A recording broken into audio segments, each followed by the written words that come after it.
So your album In Cinerama is coming out on the 18th. How are you feeling about it? Because it's being re-released. It was originally a record store day release, and now you've kind of given it a second life. What was the thought behind that? Well, it only came out on vinyl at record store day, and we didn't press enough.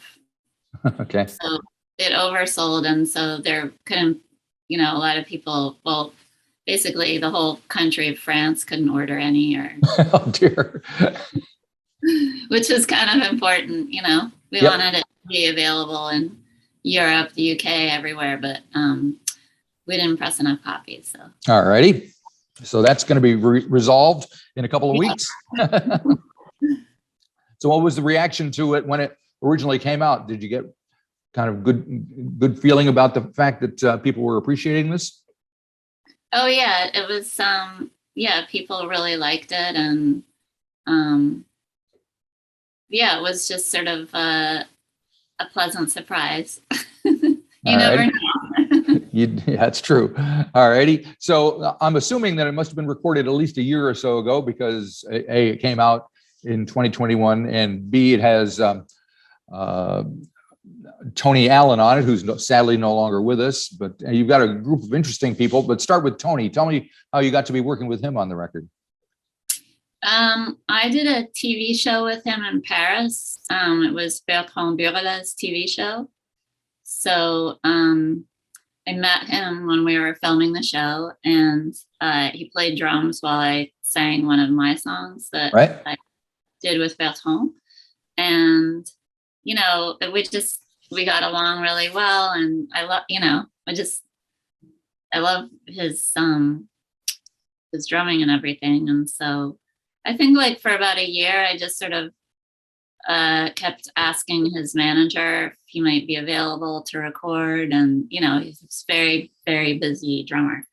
I'm sure. Then, yep. Finally, about a year later, I feel like it was maybe on Christmas Eve or Christmas, something like that, his manager wrote and said, Tony will be available for you the week of whatever. It was 5 weeks away. Right. So I called Mehdi and I said, well, it looks like we better write some songs really fast. Tony, are you up for it? And he was like, absolutely. So that's what we did. We just quickly wrote some songs and then went into the studio with him. We did 2 different sessions with him. Uh-huh. So, that was a dream come true for sure. And what, for example, because I know there are like 3 different drummers on it. So what is one of the songs that came out of that session, those 2 sessions with Tony? Tony is on Open Your Window, Romeo. He's on Rolla. He's on Californian Fall. He's on Eleanor Blue. He's on Born. And he's on, I don't have the track listing. That's all right. You were doing very well. You gave me more than I needed right there. That's fantastic. But for the song called Born, he was excited about that because he told us that he'd had this beat that he was waiting for the right song to come along. Right. So he was like, this is the right song. And he was very excited to be able to use it for the first time.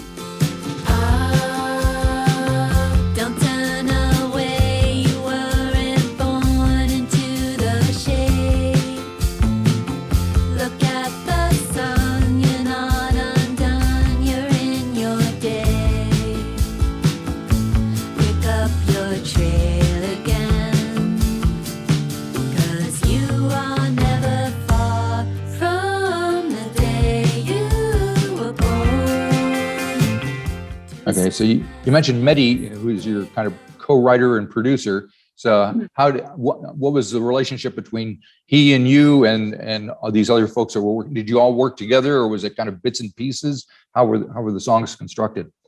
No, we all worked together. I mean, the only there was the string orchestra from Macedonia that was done via Skype.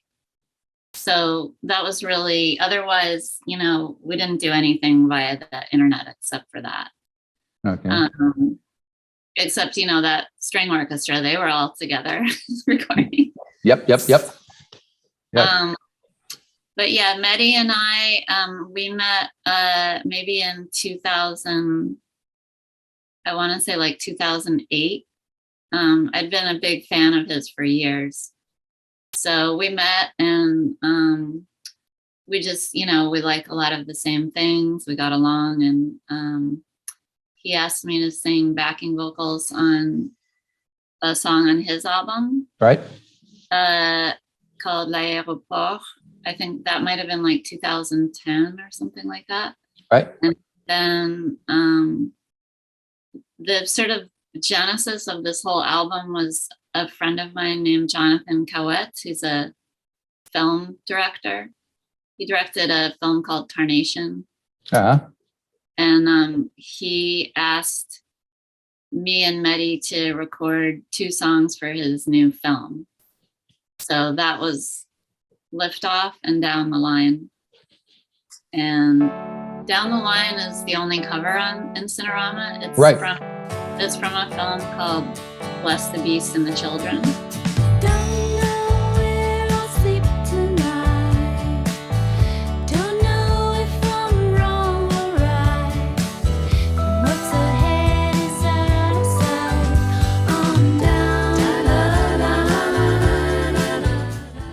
That was like the first song that Jonathan wanted as a cover. I remember the Carpenters had a hit with the title track, right? Yeah, exactly. So we recorded those 2 songs with Rachel and Petra Hayden singing backing vocals, and Mehdi's sort of the musicians that he sort of regularly works with in Paris. And I don't know, we were so happy with how that went that we just thought maybe we should just try and do a whole album. Right. And so, it was just sort of like a snowball effect. Gotcha. And then there was Tony, and then, it just kept sort of building. So the Down the Line is an interesting choice for a cover, not an obvious one. Who came up with that, and why did it get chosen? Well, that was actually Jonathan Cowett. He wanted that. He wanted that particular song. Uh-huh. And I love that song. So I was really happy. I love that movie, Bless the Beast and the Children. I don't know if you've seen it, but it's great. I think I have back in the day. Yeah. So I was really happy to cover that because I love it. And so that was the whole reason for that song. Yeah. Now you mentioned Eleanor Blue, and it's very easy to assume that that's somewhat autobiographical because of the way your name is spelled. So, is it? Daddy died when I was a child. How could I know a mercy mine? But Mama tried. She told me when I cried. It is. Yeah, it is autobiographical. I mean, it's a little bit of a some of it's sort of opaque and some of it's not. So, sure. But yeah, I would say it's definitely autobiographical. My mother used to say that to me. All right. Give out heartily, which is a sailing term. Oh, okay. Before you're going to change direction. Gotcha.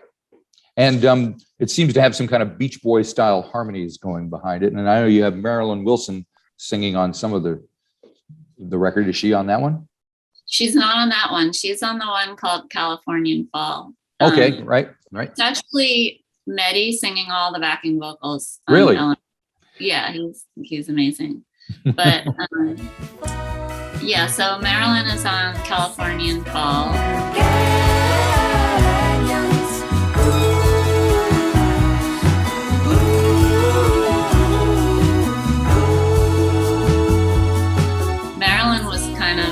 She's sort of my hero. Why is that? I love her. I love her voice. I've been a fan of hers for decades. The Spring album that she did with her sister, Diane, and Brian Wilson. That's one of my all-time favorite albums. So I had always just wanted to meet her. Right. And the idea of like recording with her was like, well, just Tony Allen said yes, so why not ask Marilyn? There you go. What could go wrong? Yeah, I think maybe Tony saying yes kind of got my whatever courage up to ask. Right. Yeah, so that was just incredible to have her, and she's just like so exactly what you would imagine. Super nice, super cool, just great. Right. I'm trying to remember. There was a group that called the Honeys. Was she part of that as well? Yeah, so she was in the Honeys, Right. and then she was in Spring, but she did sing on most of the Beach Boys albums, Right. like 60s. Cool. She's on, singing backing vocals. Yep. Now there are a couple of bonus tracks that are added on, Goodbye and Friends Peculiar. What can you tell me about those? Why are they on there? Well, we just, we just kept recording and record. We had too many songs for the vinyl. There would have been, it's just, you can't put that many songs on a vinyl because then you have a quiet situation. So we just had to choose, and then, it works out because it's nice to have bonus tracks for, another release. So that's why that happened. Okay. And what can you tell me about the songs themselves? Both of those songs, the music and lyrics are written by Mehdi, and they're, I don't know, I really like those songs. I like all the songs that Mehdi writes. I just think he's just an incredible songwriter, musician, producer, arranger, everything. So the one I like is Runaway. I like the shoo-wop, shoo-wops in there.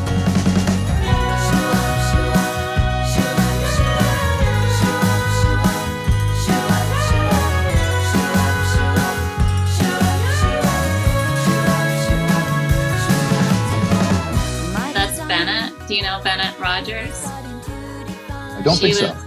I did a bunch of stuff with her in the 90s. She's from Los Angeles. She was in a group called Charles Brown Superstar, and then she did some solo albums that are just called Bennett. So it's the same, sort of group of friends and musicians as Rachel and Petra Hayden. Ah, okay. All right. Very cool. Now, the title of the album is In Cinerama. And of course, Cinerama was a way of projecting films back in the day, big, wide scoping. And I see that the Hollywood Cinerama Dome Theater is reopening this year. Did you know that? Oh, I didn't know that. That's great. Yep. So have you been there? Because I know it just closed down a couple of years ago. So wasn't. Yeah, I did, because I lived in Los Angeles for a long time. So I think I actually saw like the Spice Girls movie at the Cinerama. In Cinerama? Yeah. Okay. That's cool. I love that theater. It was a better movie than I thought it would be. And then, so that etching is actually by Mehdi. Uh-huh. All the etchings in the booklet and on the back are by Mehdi. And so those were all, while we were recording in LA, he was going around looking at buildings and getting ideas for etchings. And then when he went home, he made all of them. Cool. Oh, one other person I wanted to mention was Lola Kirk, because I've just found out she's putting out an album of her own on Third Man Records that I think I'm going to be talking to her in a few days. So she did some singing, did you? Yeah. Yeah, give her a big, well, you can't, but say I better not.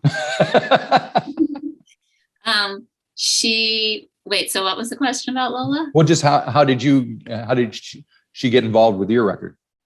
Oh, because we're just friends, so I think I just asked her, right? If she wanted to sing, and she was like, yeah, sure. She's done a couple of things with me. So, and then we just like singing together. So there you go. Why not do it then? Yeah. And another interesting track is Stand in the Sun. Kind of a Latin feel with trumpet and horns and all that stuff. What's going on there?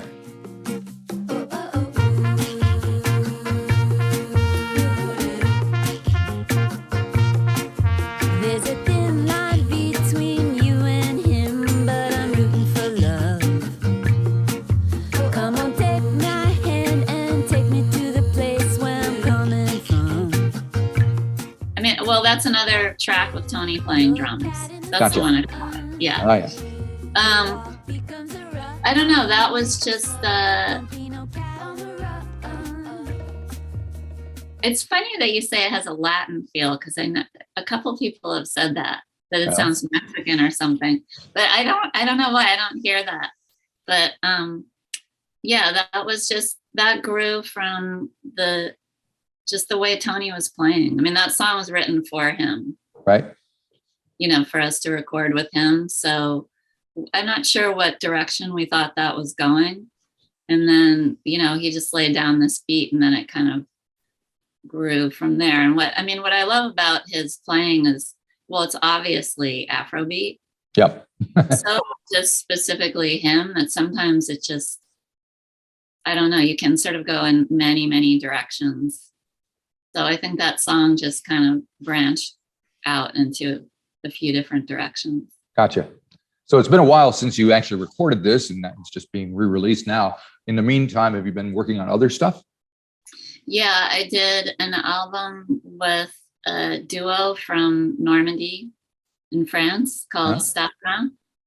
And so that album is now finished, and I'm really excited about that album. So that's kind of probably the next thing that will be coming out. And I did an EP with Olivia Jean, who's on third.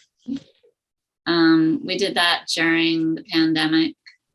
I went down to Nashville and recorded at Jack White's studio and with her, and that was really fun. Yeah. So that came out March of 2021. Okay. Cool. And yeah, so a couple months before the record store release of In Cinerama. And do you still do any animation and stuff like that, or are you concentrating on the music thing? Not animation. I've been doing more illustration Right. stuff. I don't know if I did a book with Jack White that That's right. I did see that you did that. Yeah. Yeah, and so I did just sell another children's book, so that will be coming out fall of 2023. It's called What Do You Do Now? Okay. Yeah. Do you like doing children's books? I do. I mean, I definitely prefer animating, but it's just not that feasible for me. I mean, I have kids, and the type of animation, because I do like traditional cell animation with a pencil. Right. Like I've never. Very work intensive and money intensive, I would guess. Yeah, it's just that it's not really done so much anymore in North America. Like it was being done here and there, but it's really a little bit, you know, it's just sort of digital now, and I'm really bad with digital programs. The director that I worked for on Ren and Stimpy tried to train me, you know, so that I could use a tablet and just do. I just couldn't do it. Every time I sat down in front of the computer, I just wanted to scream. So I think that's why I sort of switched to illustration, because I can still. It's the same for me. It's the same as. I mean, it's the same kind of style of drawing. Right. It's not as fun for me though, because I loved being, you know, in a bullpen with like 50 different people. And yeah. just being part of a team. Like I don't like doing things by myself. Gotcha. Well, these days everybody's doing everything by themselves. They're all isolated and stuff. So it's kind of, especially we've all been sent to our rooms. So. That's exactly how it feels. Yes. Yeah. Well, speaking of Ren and Stimpy, my kids who are now adults will be thrilled to pieces that I've spoken to someone who worked on Ren and Stimpy, because I warped their little minds when they were growing up in the 90s, and they've thanked me ever since. So. Yeah. Was it popular in New Zealand? Well, we moved to New Zealand in 94. So I was in Rochester, New York before that. And that's when we got into Ren and Stimpy up in upstate New York. And we loved it. Wow, that's good. Couldn't believe it. Never seen anything like it. And you will probably never see anything like that. I know, sadly so, but there you go. All righty. Well, thanks for reissuing the record. It's Yeah. trying, and it's coming out what, CDs, digital, It's more coming vinyl, out on CD and digital, later, in March. streams and all that crap. And then I think, vinyl will probably come later just because of Yeah. the whole vinyl issue. Yep. Gotcha. Yeah. Everything's taking get it longer out. than it should. So, yeah, All righty. Well, thank you very much for taking time to tell me all about it. It's fantastic. of course. We'll have Thank to- you so much. My pleasure. See you later. Have a great day. Bye-bye. You too. Bye.